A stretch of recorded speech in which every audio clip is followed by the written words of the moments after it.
Assalamualaikum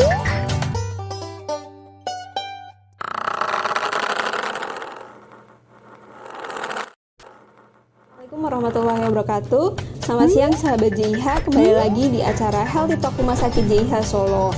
Nah, kali ini kita akan bahas salah satu penyakit yang menjadi penyebab kematian terbesar, salah satunya ya yang di Indonesia, yaitu penyakit terkait ginjal. Nah, kita sudah bersama narasumber kebanggaan kita, dokter spesialis penyakit dalam di Rumah Sakit JIH Solo, yaitu Dr. Aryo Suseno, spesialis penyakit dalam, konsultan ginjal hipertensi, MKes Finasim. Selamat siang dokter. Iya, sehat dok? Alhamdulillah sehat ya. Nah, kali ini kita akan membahas tentang penyakit ginjal ya dok, untuk menjadikan masyarakat juga aware terkait apa itu penyakit ginjal, bagaimana pencegahannya, bagaimana sebenarnya gejala-gejalanya, seperti itu. Nah, langsung aja dok, kira-kira kalau ini kan masyarakat mungkin belum terlalu paham dok, sebenarnya ginjal itu fungsinya di dalam tubuh seperti apa sih dok? Kan ginjal tidak terlihat dan sebenarnya ada itu untuk apa dok? Monggo dokter Aryo menjelaskan terkait fungsi ginjal terlebih dahulu dokter. Oke, terima kasih dokter. Ya, mungkin saya jelaskan secara secara garis besar gitu ya, karena kalau kita lihat fungsi ginjal atau bahkan fungsi organ tubuh lainnya juga sampai sekarang pun masih dari penelitiannya juga masih banyak yang belum terungkap sebetulnya. Tapi secara garis besar ya, kalau ginjal ya, saya kan lebih concern di ginjal. Jadi ginjal pertama ada dua, di kiri kanan ya, gitu. Tugasnya utamanya yang paling tahu ya adalah membuat urin ya. Jadi kalau misalnya buang air kecil, ya itu kan asalnya dari ginjal tuh. Nah, kenapa dia memproduksi urin? Ya salah satunya adalah karena dia mempunyai fungsi untuk menjaga keseimbangan cairan gitu ya. Jadi supaya kalau misalnya minum kebanyakan ya kita jadi bisa lebih sering gitu ya. Atau kalau misalnya kita kurang cairan, nah dia ginjal akan berusaha untuk menahan air di dalam tubuh supaya tidak dehidrasi gitu. Itu yang pertama. Lalu dia juga punya fungsi untuk mempertahankan keseimbangan elektrolit, natrium, kalium, klorida gitu ya. Itu tugas ginjal itu untuk meningkatkan, karena kalau kelebihan elektrolit atau kekurangan elektrolit punya efek yang tidak bagus ke tubuh gitu ya, seperti gangguan jantung mungkin, gangguan kesadaran dan sebagainya. Itu tugas ginjal juga. Lalu mempertahankan tensi, jadi tekanan darah itu juga amat sangat tergantung dari ginjal. Gitu ya. Seperti tadi ya, kalau misalnya tensi turun dia akan berusaha menahan air, tapi kalau misalnya tensi naik mungkin dia akan berusaha untuk salah satunya adalah membuang cairan juga untuk mempertahankan tensi supaya tidak terlalu tinggi gitu ya. Ada zat-zat juga yang dikeluarkan oleh ginjalnya untuk naik atau menurunkan tensi.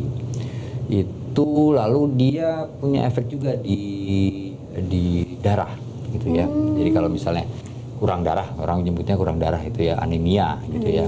Nah, ginjal ini punya kemampuan atau punya mengeluarkan hormon yang berfungsi untuk memicu pertumbuhan pembentukan dari sel-sel darah merah. Nah, jadi kurang lebih itu sih gitu ya. Kalau sakit ginjal sekarang sih tentunya ya berhubungan dengan itu ya.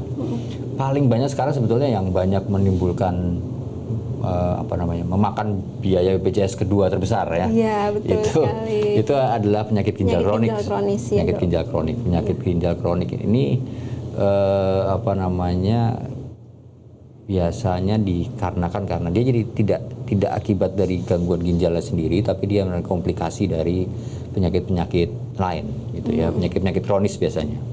Ya, hipertensi di Indonesia dari hasil survei terakhir masih hipertensi yang paling banyak penyebabnya, walaupun di seluruh dunia ini secara global diabetes gitu. Nah, kebetulan juga di Indonesia itu diabetes dan hipertensi ini semakin tinggi juga nih angkanya. Ya, dok. Ya, jadi dikhawatirkan itu akan semakin meningkatkan kejadian penyakit ginjal kronik ini gitu ya. Iya, berarti memang tadi sudah disebutkan oleh Dokter Aryo bahwa ginjal itu memiliki peranan yang sangat penting dan berhubungan dengan organ-organ lain di dalam tubuh kita ya dok.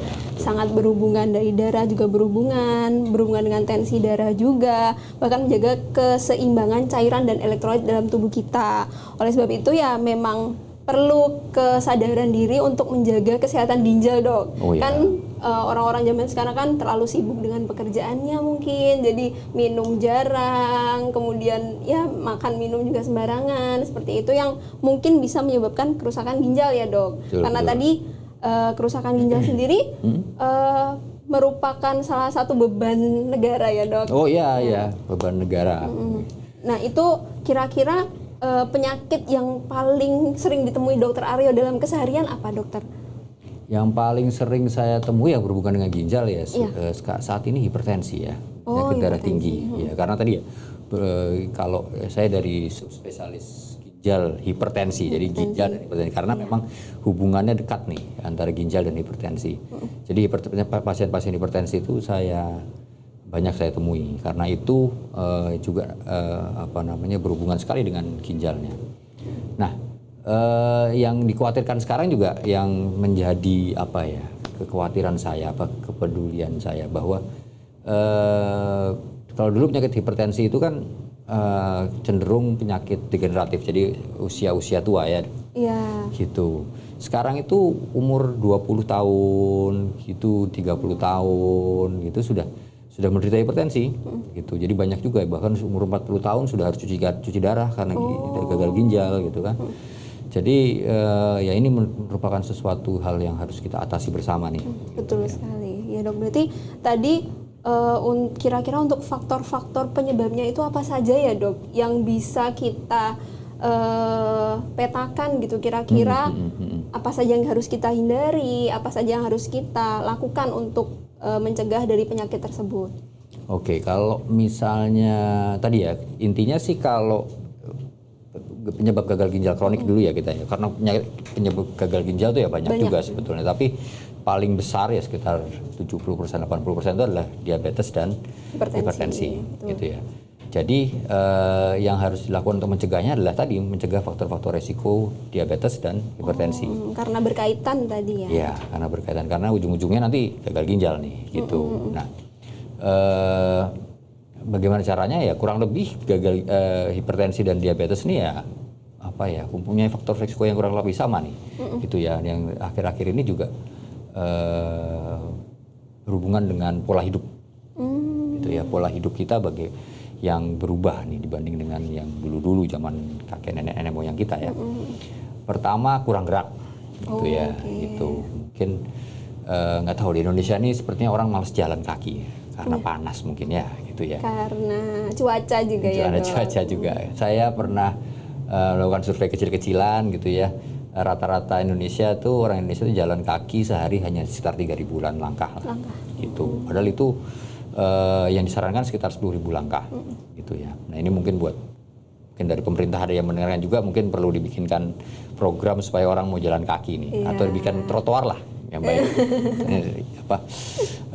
Salah satu tujuan saya itu bagaimana cara bikin trotoar yang baik gitu ya, supaya orang bisa jalan kaki. Itu yang kedua. Jadi orang jadi nggak kemana-mana naik motor nih gitu, atau naik mobil gitu. Yang kedua makanan gitu ya, pasti ya. Makanan-makanan yang kita makan tuh sekarang mengandung gula dan garam yang tinggi. Ya, jadi fast food seperti itu. Fast food, bahkan mungkin cemilan-cemilan. Gitu ya, itu kadar gula dan garamnya tinggi sekali gitu. Saya pernah membaca juga, jadi konsumsi rata-rata garam yang kita konsumsi sehari itu sama dengan konsumsi rata-rata garam selama 3 tahun di 100 tahun yang lalu gitu, atau berapa zaman nenek moyang kita. Jadi garam itu memang garam itu kan ya enak ya gitu ya. Makanan tanpa garam tuh nggak berasa kan gitu. Sekarang jadi semua makanan supaya enak dikasih gitu, garam. Iya. Tapi kalau terlalu banyak juga tidak baik ternyata gitu. Gula juga tadi ya, tepung, karbohidrat. Karbohidrat sederhana ya, Dok. Karbohidrat sederhana gitu ya. Nasi putih ya, makanan yang utama kita pun gitu kan, nasi putih itu sayangnya gitu ya, dia sudah dibuat putih nasi itu. Kenapa dibuat putih? Karena dia sudah dipoles, disosok namanya. Itu jadi kulit arinya hilang. Kulit arinya hilang. Nah, sedangkan di kulit ari itu banyak mengandung protein, banyak mengandung serat, vitamin gitu kan. Nah, itu hilang. Jadi tinggal dalamnya saja. Jadinya hanya tinggal gulanya aja, karbohidratnya aja. Itu dari aktivitas fisik, makanan, terus ya kalau minuman ya mungkin malas sekarang karena pekerjaan kita kali ya, penuh dengan stres, jadi mungkin harus di komputer terus. Jadi kadang-kadang sampai lupa minum gitu. Sebetulnya minum pun ya kalau haus kurang lebih kan kita butuh cairan sekitar 30 cc per kilogram berat badan per hari ya. Jadi sekitar ya kalau misalnya berat badan 50 kilo ya sekitar 1,5 liter sehari. Itu tidak perlu harus dengan sengaja minum banyak sih gitu. Yang penting cukup gitu. Yang penting cukup. Ya bisa dilihat dari air kencingnya sebetulnya. Kalau warnanya putih bening ya gitu artinya oke, cukup gitu. Kadang-kadang ada bagus juga tuh yang kalau di toilet umum tuh kadang-kadang ada warna urin. Itu tuh bisa jadi indikator warna juga. Urin. Ya, kalau memang kuning, pekat gitu berarti ya kita harus menambah minum kita gitu ya, Dok. Gitu. Jadi kita kurang cairan, ini cukup gitu ya. Sebetulnya bisa dilihat dari situ. Kalau minuman zaman sekarang tuh kan banyak kopi, banyak boba, ada minuman berkarbonasi, bahkan Dok seperti itu sebenarnya bagaimana ya, Dok? Kalau kopi yang kopi intinya semua sih jangan berlebih-lebihan. Betul, intinya gitu, jangan berlebih-lebihan. Kalau kopi, penelitiannya sampai saat ini kalau kopi yang murni ya, maksudnya kopi ya, bukan kopi saset lah ya, gitu. Itu masih cukup baik ya, asal tidak lebih dari 4 sampai 5 cangkir dalam sehari. Per hari. Ya, satu cangkir itu sekitar 50 sampai 70 cc lah. Itu masih oke. Bahkan ada. Berarti itu tanpa gula ya, Dok? Tanpa gula. Gitu ya. Itu malah bisa dikatakan dapat ada efek proteksinya terhadap kesehatan pembuluh darah gitu ya. Saya baca juga kopi itu bisa mencegah bukan gagal ginjal, batu ginjal gitu salah satunya. Nah, tapi sekarang kan kopi itu banyak yang saset tuh. Kalau yang saset itu kopinya mungkin hanya 1%-nya gitu. Yang lainnya tuh gula, susu segala macam gitu ya. Nah, itu mungkin tidak baik justru gulanya. Gitu. Kalau mungkin beli kopi botolan itu, baca aja kopinya berapa persen. Jarang sekali yang lebih dari 10% gitu ya. Yang lain tuh gula.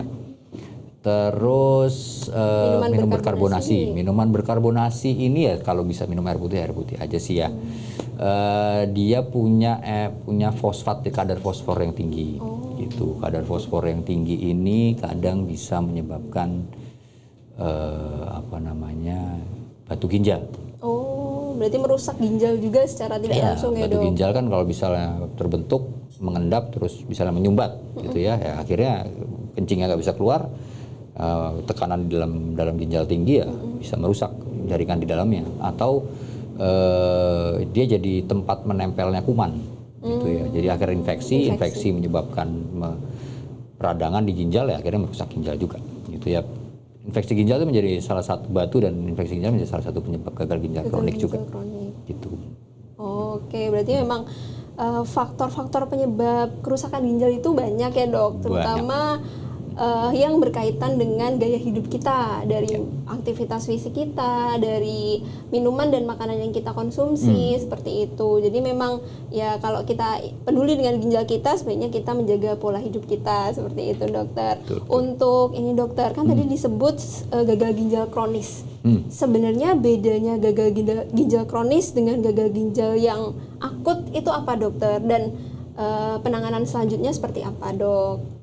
Baik. Jadi kalau gagal ginjal kronis ini biasanya dilihat dari perjalanan penyakitnya, gitu ya.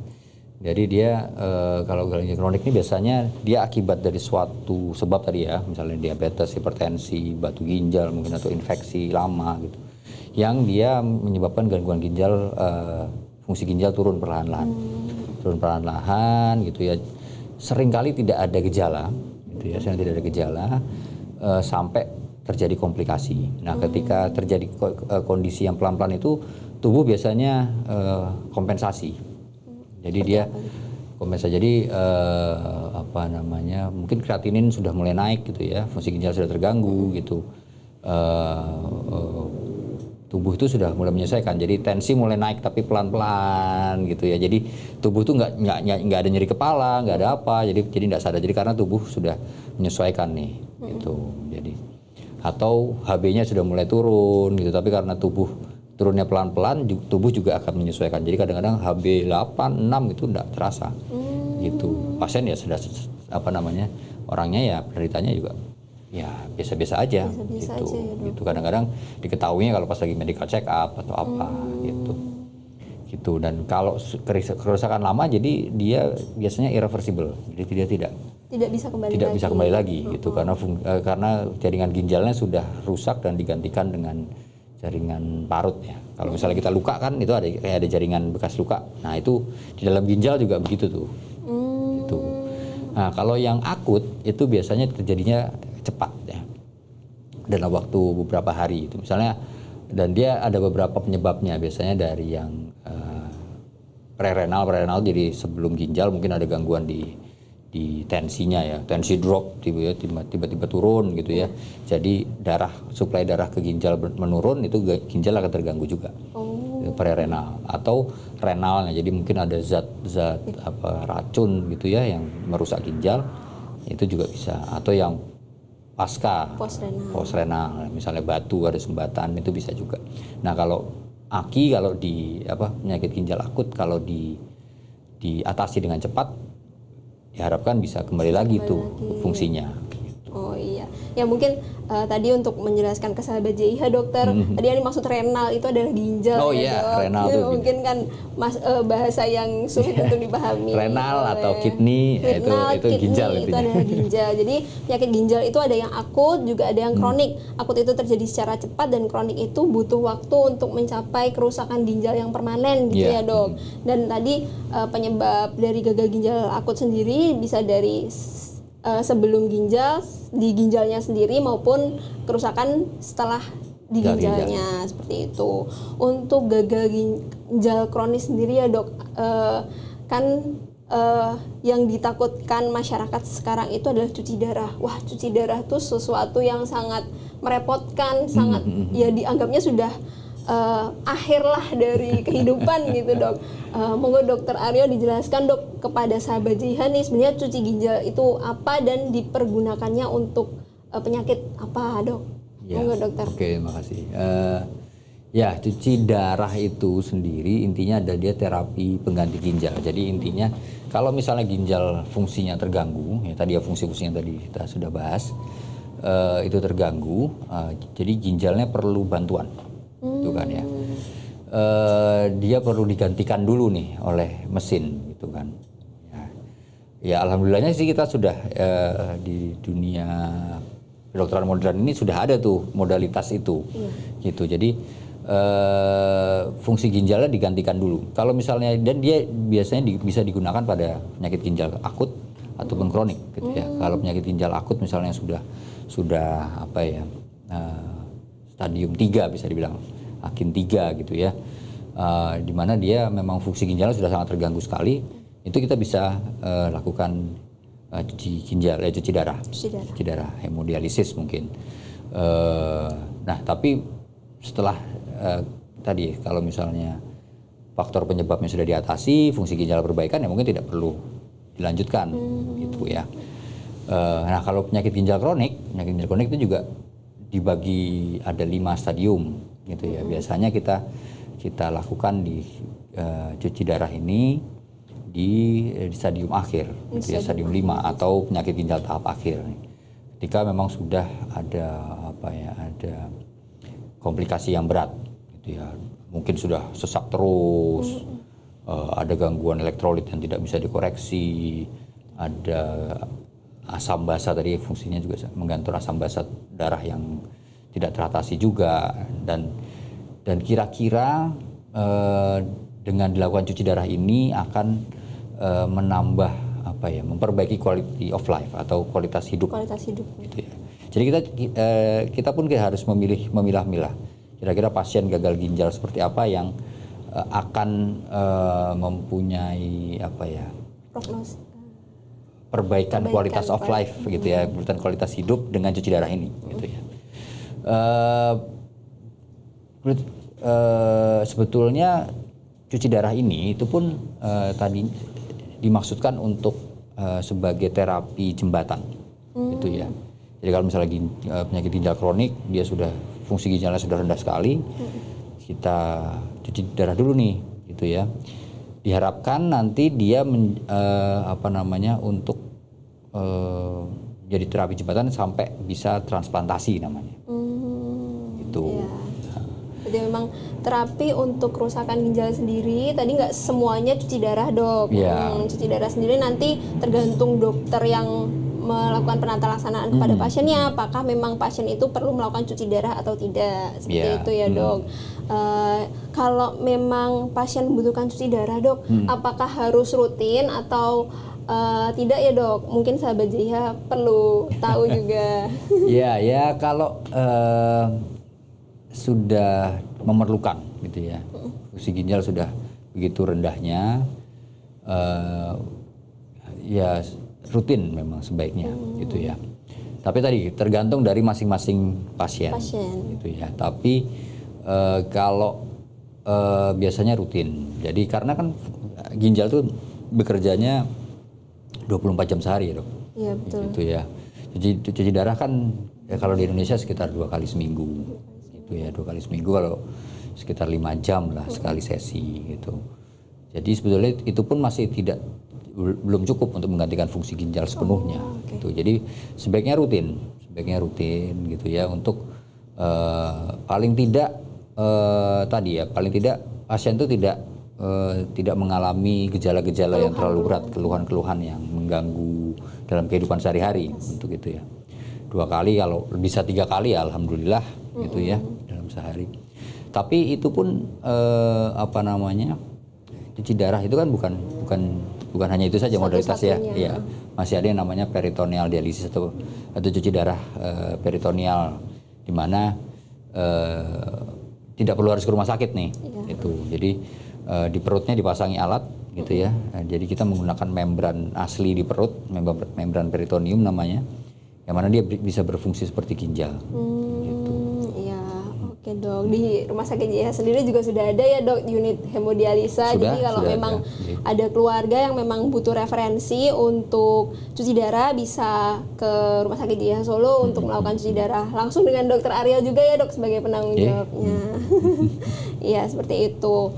Nah, Dok, balik lagi ke tadi, salah satu gejala yang menyebabkan penyakit ginjal tadi kan bisa jadi tidak terdeteksi atau tidak terasa, tidak ada gejalanya, atau bahkan ada gejalanya tapi pelan-pelan seperti itu ya, Dok. Nah, sebenarnya biar suatu masyarakat itu paham kalau dirinya sakit ginjal, itu harus melakukan pemeriksaan apa saja ya, Dok? Paling gampang sih pemeriksaannya adalah urin ya. Itu kita lihat dari pemeriksaan urin. Biasanya kalau ada gangguan ginjal akan ada protein yang positif di situ, terutama kalau pada pasien-pasien dengan diabetes gitu ya. Kalau hipertensi kadang ada kadang tidak gitu ya. Nah, karena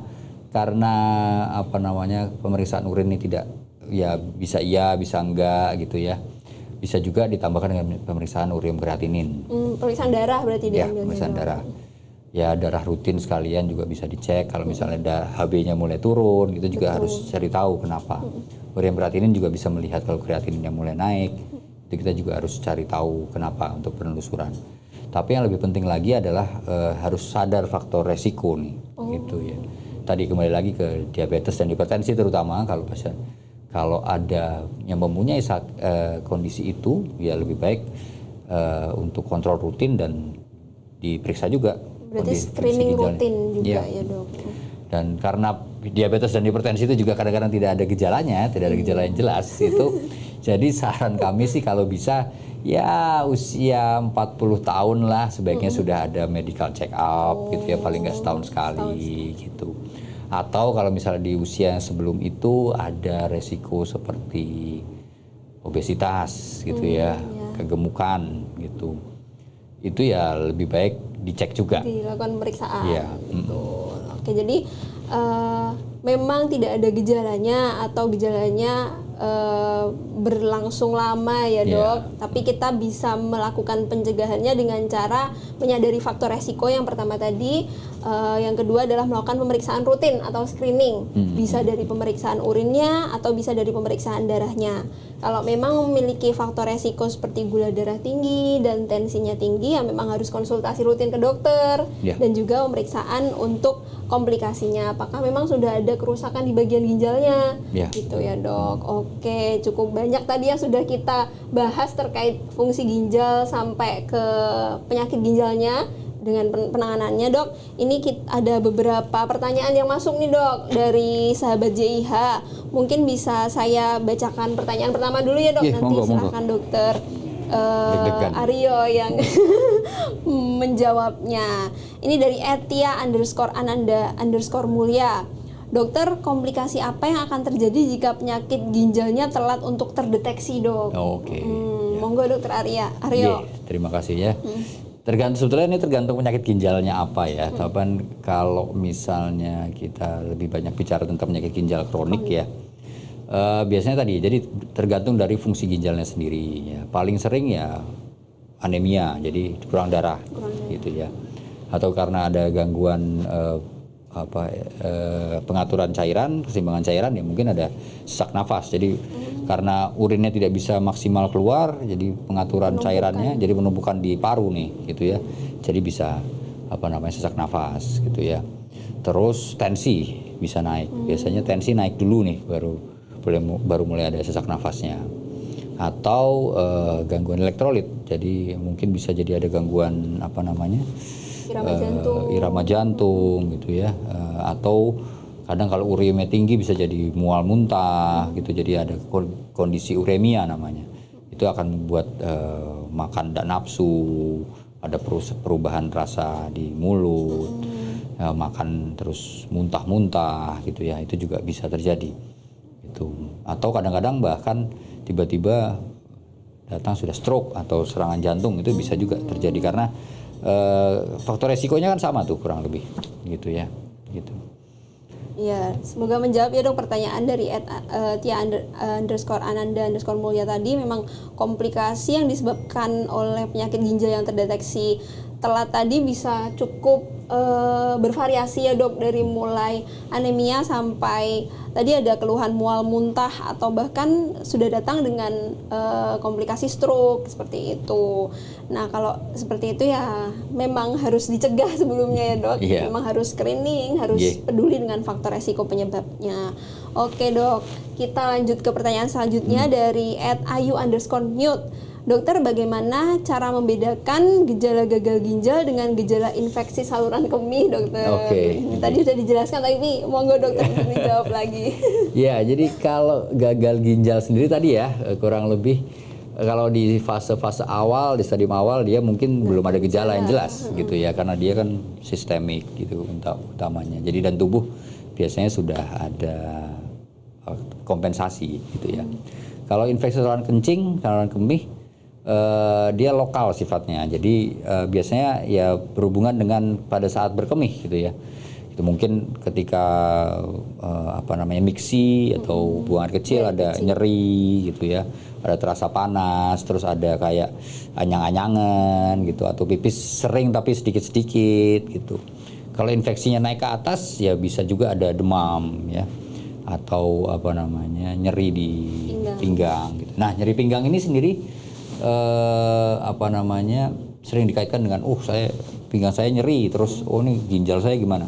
Nah sebetulnya kalau penyakit ginjal kronik ini jarang juga ada nyeri pinggang gitu ya, dan pinggangnya sebelah mana juga. Kalau ginjal kita tuh agak lebih ke atas ini ya gitu ya. Jadi mungkin kalau di sini ya mungkin kita baru curiga ada suatu masalah di ginjal, tapi kalau misalnya agak di bawah itu lebih banyak ke saraf atau ototnya mungkin gitu. Oke, jadi memang berbeda ya dok. Tadi untuk infeksi saluran kemih lebih ke masalah di saat buang air kecilnya.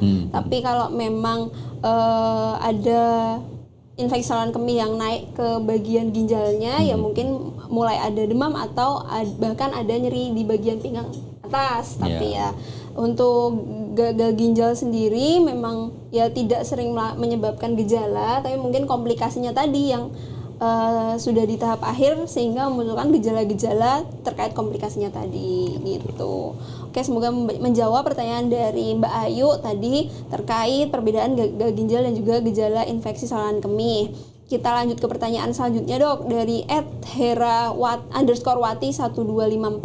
Dokter, apakah akibat yang akan timbul jika seseorang yang dinyatakan gagal ginjal tetapi tidak cuci darah, dokter? Mungkin ini maksudnya yang sudah gagal ginjal tahap akhir tapi tidak mau untuk cuci darah, kan kadang repot lah dok, harus ke rumah sakit tiap 2 kali seminggu, belum lagi terkait biaya kalau memang tidak ada BPJS, seperti itu dokter. Monggo. Ya kalau misalnya sudah didiagnosis dengan gagal ginjal ya, gagal ginjal tahap akhir pasti ya ini ya, terus tidak dilakukan cuci darah ya, kemungkinan adalah gejala-gejala dari uremianya atau gejala-gejala kardiovaskularnya mungkin akan muncul ya. Ya mungkin tadi mual muntah gitu ya, mual muntah, makan tidak enak gitu. HB turun gitu ya, atau kalau ureum bisa tinggi sekali ya mungkin bisa menyebabkan kejang atau sesak nafas ya, karena cairan yang ngumpul di paru gitu, atau kadang-kadang dengan kondisi peradangan, kondisi tensi yang tinggi sekali itu ya bisa memicu stroke atau serangan jantung gitu. Jadi atau tadi kalau misalnya kaliumnya tinggi bisa terjadi gangguan irama jantung ya, itu bisa menyebabkan henti jantung mendadak juga gitu. Jadi ya cukup berat gitu ya. Tapi kalau misalnya belum mau ya biasanya kita akan upayakan dengan konservatif ya, obat-obatan dan diet yang amat sangat ketat sekali nih gitu. Dan itu menurut saya sih tidak baik juga untuk quality of life ya, kualitas hidupnya. Ini nggak boleh makan, itu nggak boleh makan, itu nanti si ini takut minum nggak boleh, waduh itu kan jadi ya seperti itulah. Jadi secara ini tidak bagus juga. Gitu. Berarti memang cuci darah kalau memang sudah dianjurkan oleh dokter penanggung jawabnya ya sebaiknya dilakukan. Kalau memang tidak dilakukan, tadi akan muncul gejala-gejala dari komplikasinya, dari mulai resiko henti jantung yang ada sampai resiko ke kematian ya dok, bahkan ya dok. Tapi ya coba didiskusikan terkait yang terbaik untuk masing-masing pasien kan berbeda gitu ya dok. Dokter kan orang-orang dengan kelainan ginjal atau masalah di ginjalnya kadang kan minumnya harus dibatasi seperti itu ya dok. Itu bisa dijelaskan kepada teman-teman dokter, kira-kira kenapa harus dibatasi, kenapa nggak boleh makan ini makan itu, seperti itu dokter. Jadi untuk membatasi minum ini, kalau misalnya sudah gagal ginjal biasanya yang sudah ada gangguan berkemihnya ya. Jadi kita lihat misalnya pasiennya sudah bengkak, itu biasanya datang bengkak, kaki bengkak gitu ya, muka bengkak juga. Jadi artinya itu menunjukkan bahwa dia kadar airnya dalam pasien ini banyak nih gitu. Nah pada saat itu caranya untuk mencegah supaya tidak lebih banyak lagi cairan ya kita harus menurunkan asupan airnya gitu. Asupan air itu bukan hanya minum ya, jadi juga dari makanan gitu. Jadi mungkin makanan-makanan berkuah atau makanan-makanan yang banyak airnya seperti bubur gitu juga harus dihitung tuh dalam kebutuhan cairan sehari-hari, jatah cairan sehari-hari gitu. Tapi kalau misalnya urinnya masih baik ya, produksi urin masih baik, ya sebetulnya tidak perlu harus menahan cairan. Jadi kadang-kadang pasien itu datang dengan kreatinin yang tinggi sekali, tapi buangan kecilnya masih baik, gitu. Nah pada kondisi ini ya kita masih bisa memperbolehkan jatah cairan yang masih cukup banyak, gitu ya, karena fungsi urinnya juga masih baik. Itu pun tapi dengan harus hati-hati bahwa kita minta pasien untuk melihat apakah ada sesak nafas, ada kaki bengkak, itu juga harus dipantau terus. Gitu.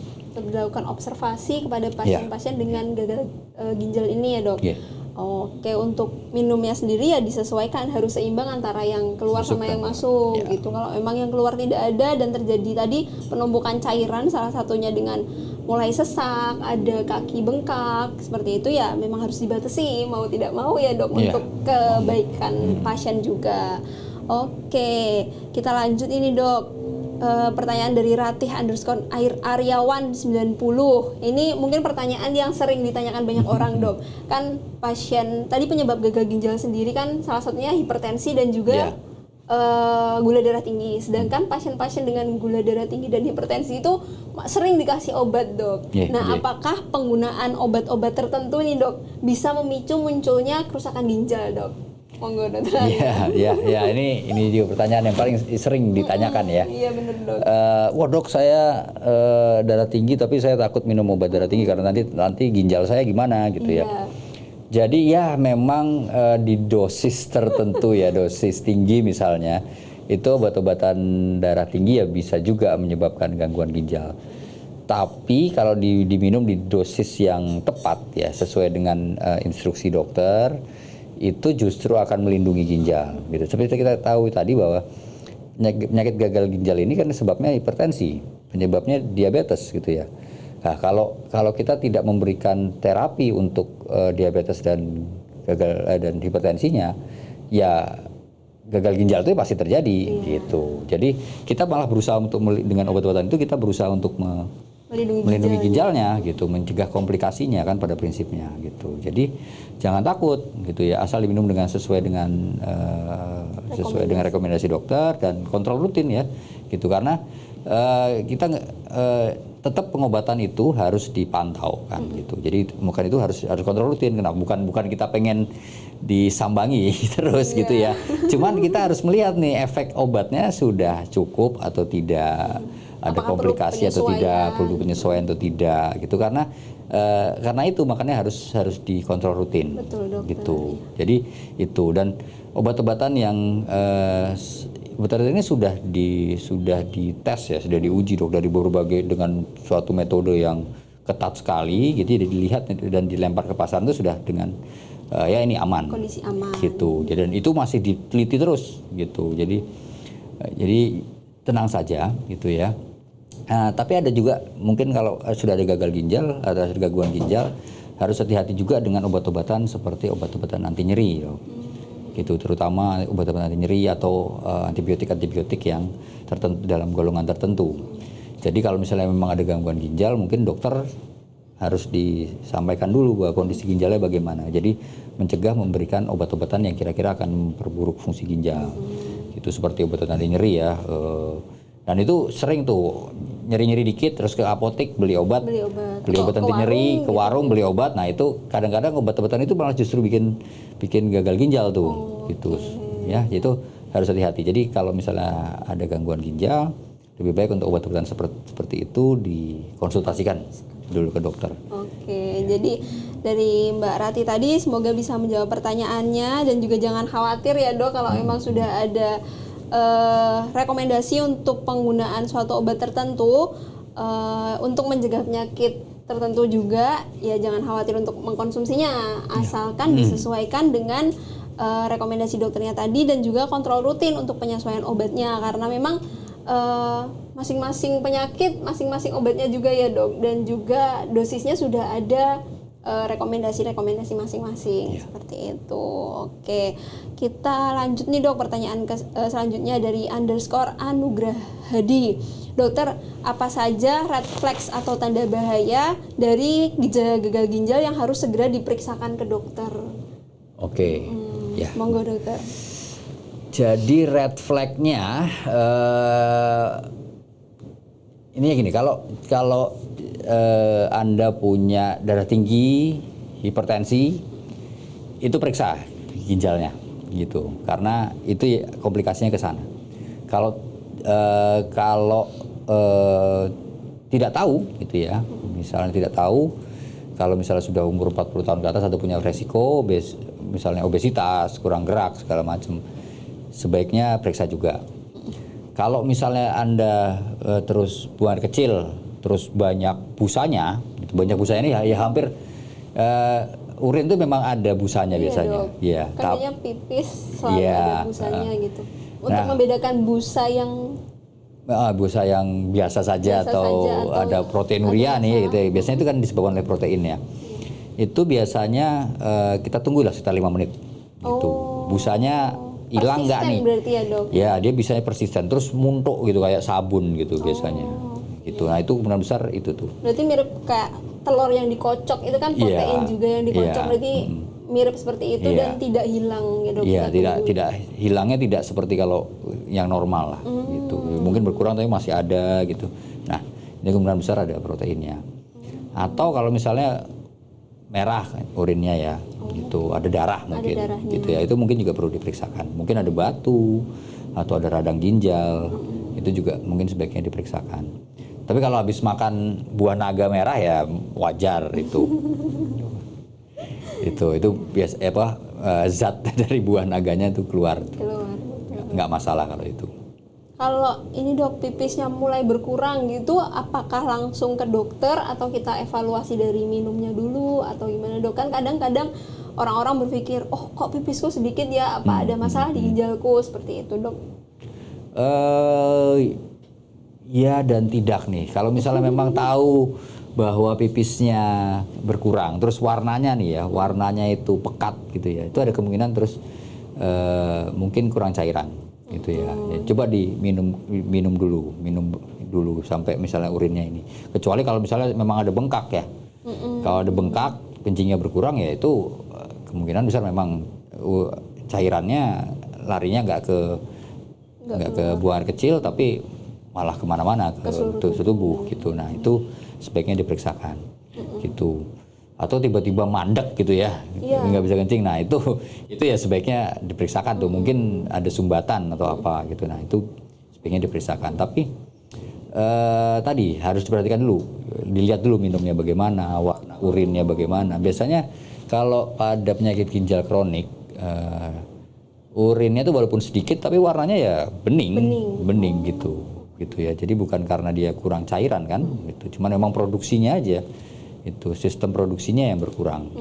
Kalau terkait frekuensi BAK sendiri, Dok, buang air kecil itu sebenarnya ada bukan rekomendasi, ada normal atau tidaknya setiap berapa jam harus BAK seperti itu, Dok? Oh, itu tergantung dari banyaknya minum ya. Sebetulnya banyak faktor lain ya, faktor lingkungan juga ya.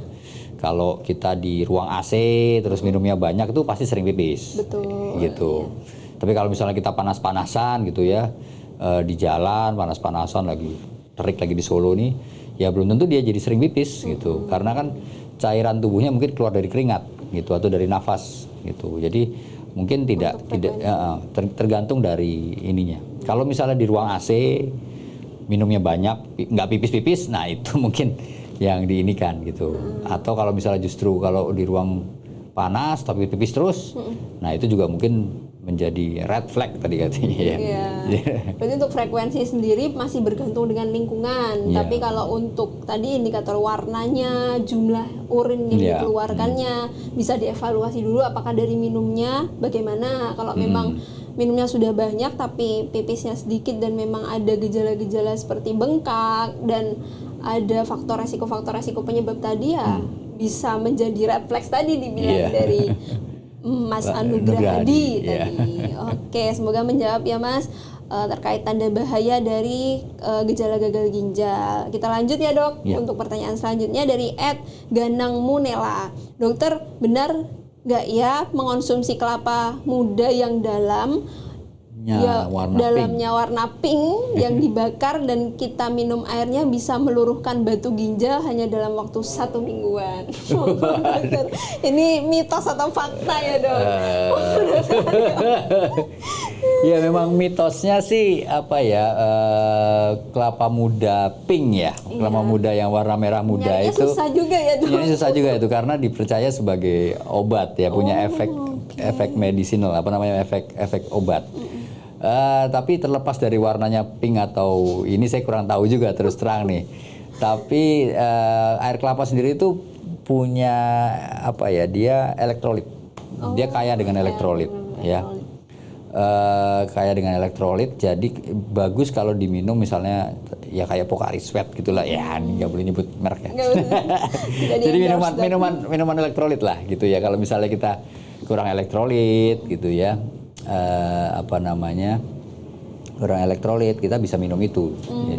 Habis olahraga gitu ya, olahraga diare misalnya, itu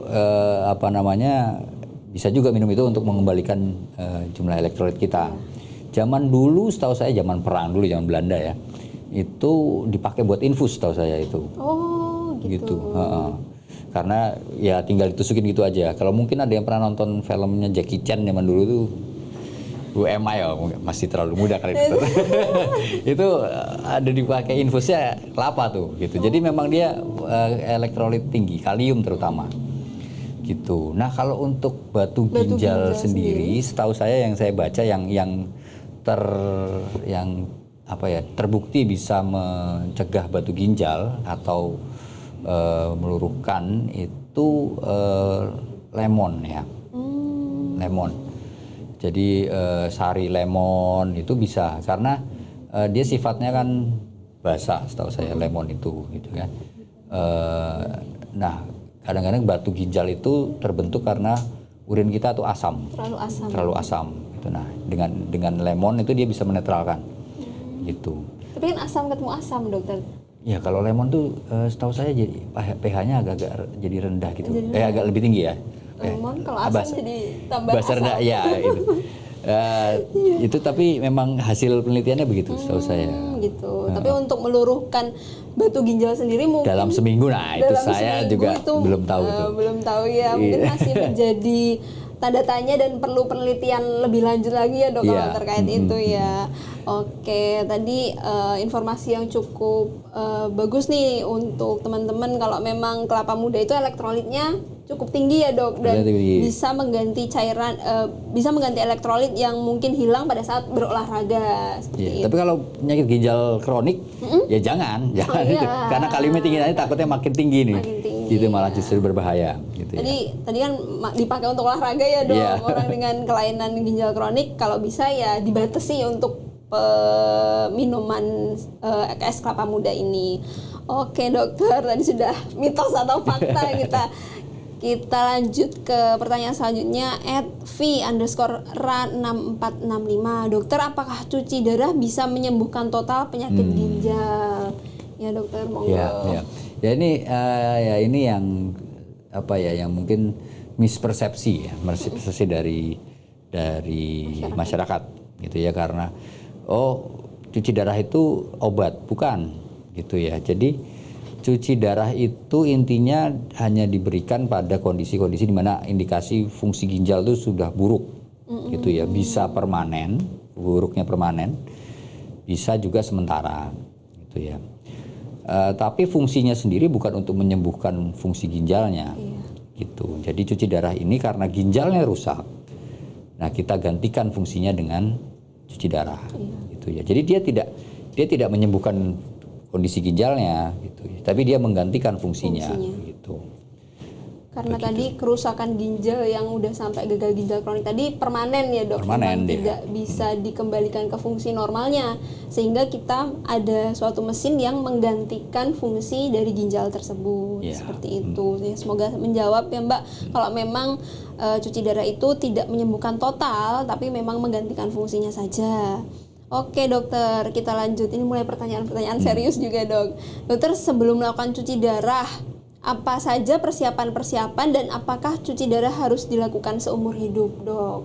Kan banyak tuh dok pasien-pasien yang cuci darah tuh 3 tahun lebih, atau bahkan ada yang sudah bertahun-tahun tapi masih rajin cuci darah, 10 tahun juga ada ya dok. Monggo dokter. Jadi untuk persiapan cuci darah ya, persiapan cuci darah itu pertama mungkin kita ada beberapa pemeriksaan untuk seperti viral marker virus ya. Karena itu nanti kan mesinnya dipakai untuk bareng-bareng nih, gitu. Jadi kita mencegah infeksi.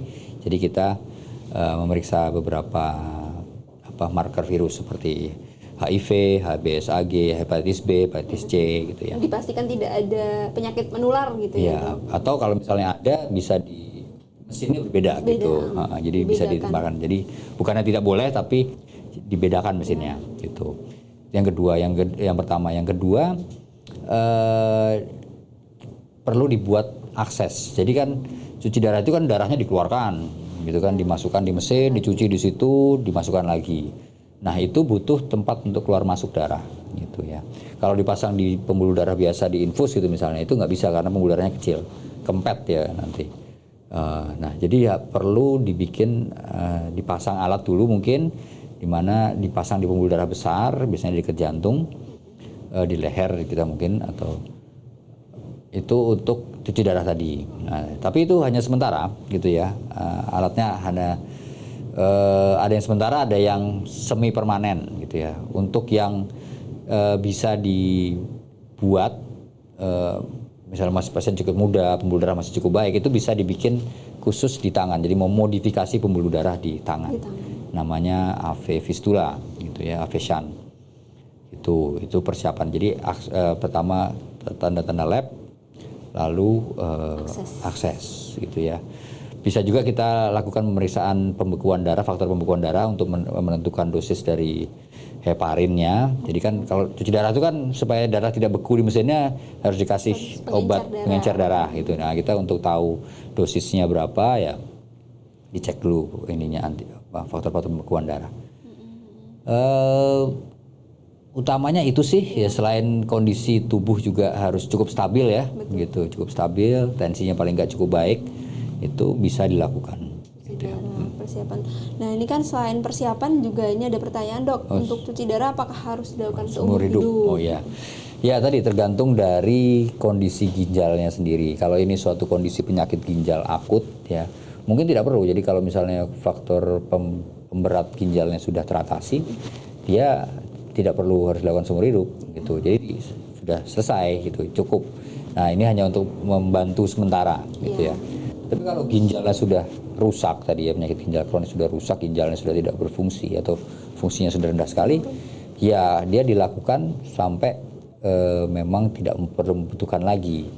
Misalnya ya sampai ya seumur hidup atau sampai transplantasi ginjal. Kan tadi kan memang menjembatani sampai ke transplantasi ginjal ya dok. Tapi untuk transplantasi ginjal sendiri mungkin di Indonesia masih jarang atau udah sering dilakukan? Sebetulnya sekarang sudah mulai rutin di mana-mana bisa melakukan transplantasi ginjal. Ini di Solo, ini terdekat di Solo, di Muardi. Ini sudah beberapa kali, sudah 6 kali ini. Dan kita akan dilakukan dalam bulan ini, mudah-mudahan bulan depan akan dilakukan lagi yang ke-7. Di Jogja sudah seminggu sekali mungkin. Itu di Semarang juga sudah sering. Jakarta sudah ratusan kali ya. Di Manado sudah ada, di mana di Padang. Jadi transplantasi ginjal bukan suatu layanan yang ini juga langka sekarang. Di mana-mana sudah hampir center-center besar sudah melakukan. Iya, berarti karena memang sudah perkembangan ilmu pengetahuan juga ya dok, dan kita semakin belajar seiring berjalannya waktu, transplantasi ginjal sudah bisa dilakukan, sehingga untuk tadi cuci darah sendiri bisa dilakukan sampai ada transplantasi yang dilakukan gitu. Jadi bisa dilakukan seumur hidup kalau memang tidak ditransplantasi, tapi kalau memang ada calon transplantasinya itu ya dilakukan untuk menjembatani saja. Oke, kita ke pertanyaan selanjutnya dok. Dokter, bagaimana pentingnya manajemen obat dan diet bagi pasien gagal ginjal, dan apa panduan yang harus diikuti? Ada nggak dok buku panduan untuk awam gitu dok? Biar buku panduan awam ya,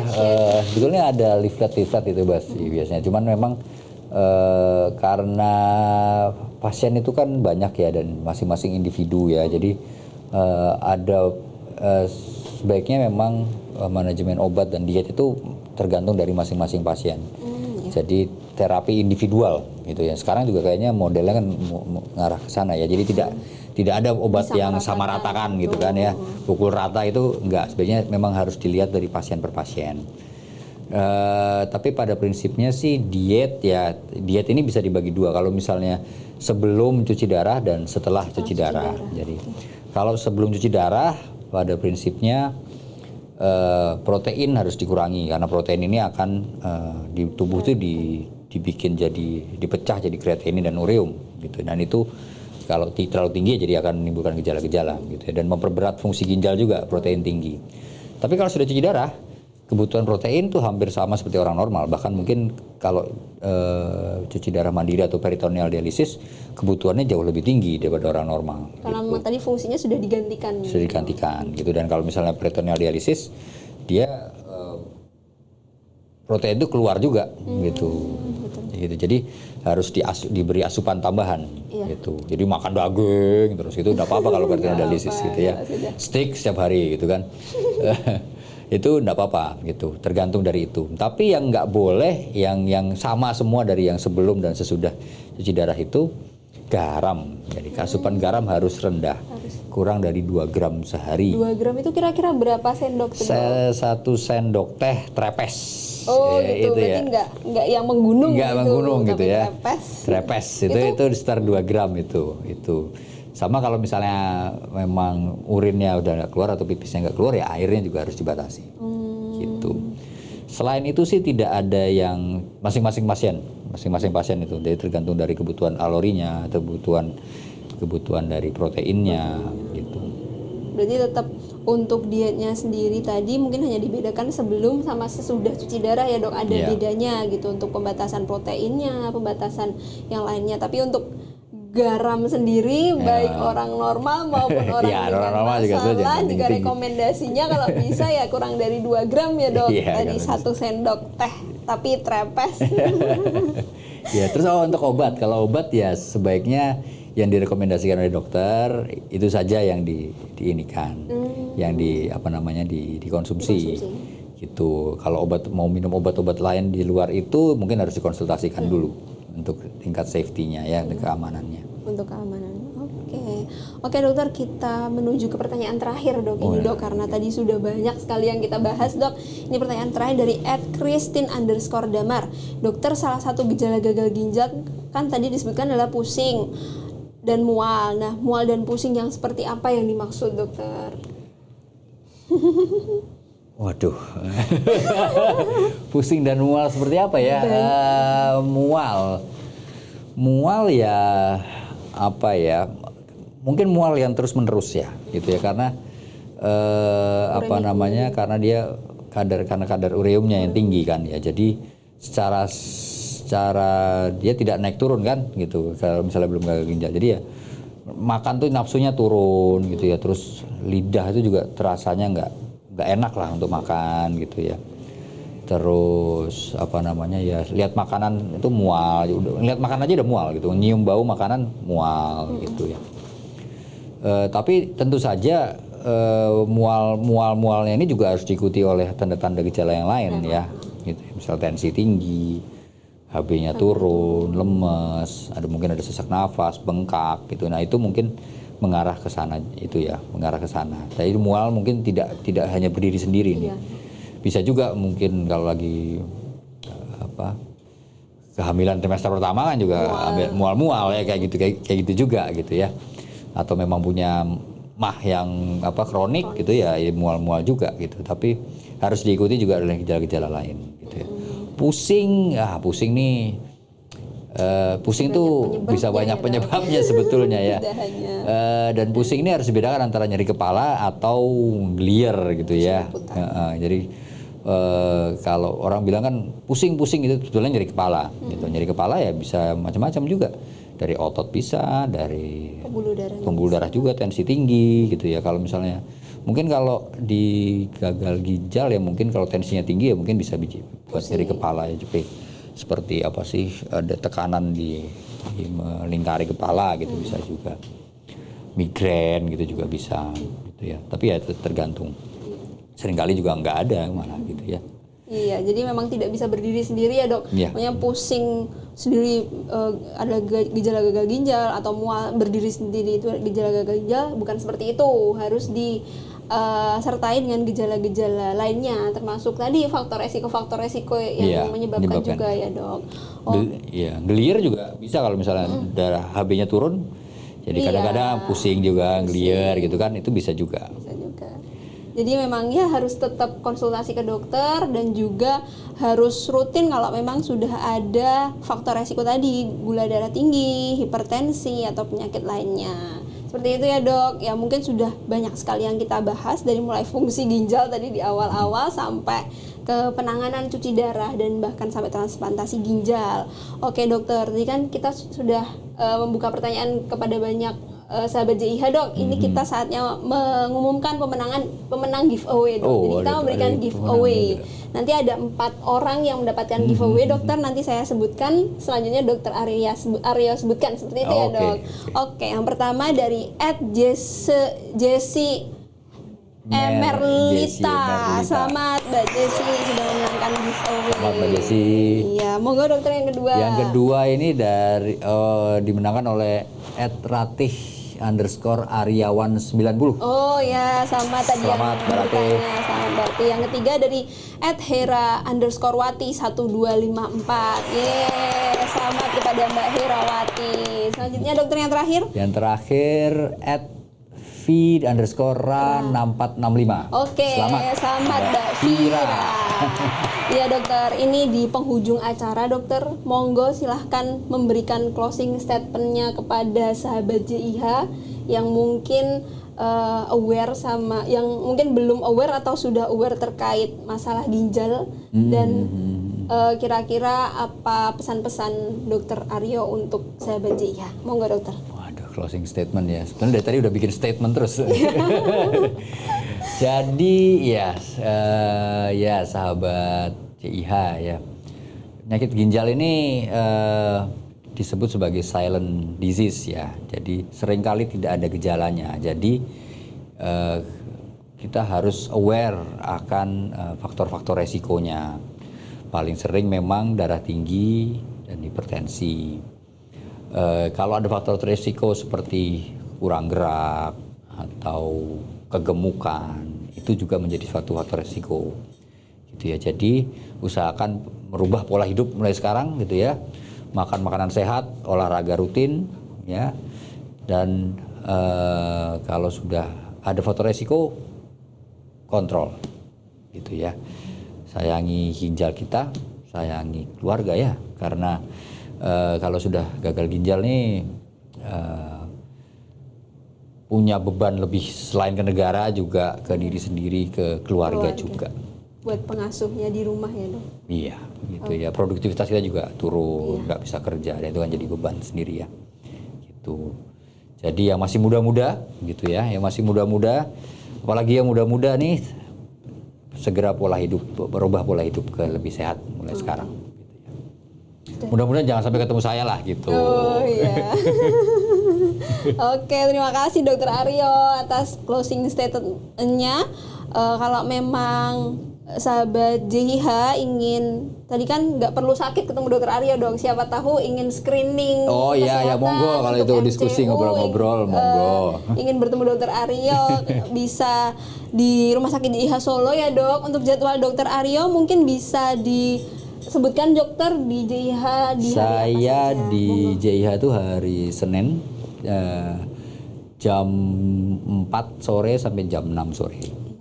Lalu hari Jumat jam 3 sore sampai jam 5 sore gitu ya. Oke. Awal minggu dan akhir minggu. Akhir minggu. Jadi monggo sahabat JIH yang ingin melakukan screening kesehatan ginjal atau hanya berkonsultasi kepada dokter Aryo, spesialis penyakit dalam, konsultan ginjal hipertensi ya dok, bisa di hari Senin dan juga di hari Jumat. Dan juga kami dari Rumah Sakit JIH Solo juga sudah lama membuka unit hemodialisa ya dokter, bagi sahabat JIH yang punya keluarga atau kerabat atau teman yang memang ingin memang direkomendasikan untuk melakukan cuci darah, bisa di unit hemodialisa Rumah Sakit JIH Solo. Buka setiap hari Senin sampai Sabtu. Nanti bisa di kontak dari customer service Rumah Sakit JIH Solo. Ya, cukup sekian dokter. Terima kasih banyak atas waktunya. Semoga menjadi keberkahan buat dokter Aryo sudah membagikan ilmunya kepada teman-teman atau sahabat JIH. Amin, berkah mudah-mudahan buat semua. Ya, cukup sekian Healthy Talk pada sore hari ini. Sudah banyak hal yang kita bahas terkait penyakit ginjal. Semoga bisa membantu atau membuka wawasan kita semua, dan mari kita sayangi ginjal kita. Jangan lupa untuk meningkatkan gaya hidup kita. Sampai jumpa. Selamat datang nanti di Healthy Talk selanjutnya. Assalamualaikum warahmatullahi wabarakatuh. Assalamualaikum.